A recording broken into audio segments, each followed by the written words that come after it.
নমস্কার বন্ধুরা, আজকে বানাবো বাটি চচ্চড়ি। তো মাছ মাংস খেয়ে খেয়ে তো একঘেয়ে ভালো লাগে না, তো এইরকম রান্নাটা করলে বন্ধুরা খুব দারুণ খাওয়া হবে। হালকা পাতলা তেল ঝাল, খুব বেশি রিচ খাবার তো রোজ একঘেয়ে ভালো লাগে না আমাদের। তো তার জন্যে তোমাদের জন্য আজকে নিয়ে এলাম এই স্পেশাল বাটি চচ্চড়ি। তো পেঁয়াজটা কেটে নিয়েছি, নুন হলুদ দিয়ে মাখিয়ে নিলাম, কাঁচা লঙ্কা দিয়ে তো ভালোভাবে মাখিয়ে নিয়ে এবারে গ্যাসে লো ফ্লেমে বসিয়ে দিলাম সামান্য জল দিয়ে এবারে গ্যাসের মধ্যে বসিয়ে ঢাকা দিয়ে দিলাম।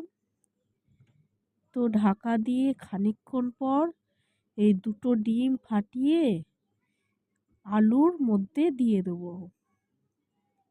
তো আলুর মধ্যে দিয়ে খানিকক্ষণ পর ফুটিয়ে নিয়ে সেদ্ধ হয়ে যাবে তরকারিটা, তো ডিমটাও সেদ্ধ হয়ে যাবে আলুর মধ্যে। দারুণ, তো দেখো বন্ধুরা দারুণ হয়ে গেল, খেতে তো অসাধারণ। ভালো লাগলে অবশ্যই একটু